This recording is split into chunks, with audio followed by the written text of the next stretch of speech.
Hey guys, and welcome back to this channel. In this video I'll be showing you guys how you can add in a friend's nickname in Discord so that you'll never forget who they are even though they've changed their username, stuff like that. So simply just right click on their name like this, and then you're just going to simply add friend nickname.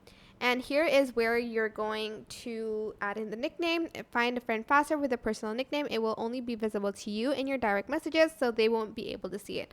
So for instance, this person uses a nickname and I usually call him by this name. So I'm just going to type it in and I'm just going to press save, and it's going to change their names to that so that when I want to find their messages, I won't be confused.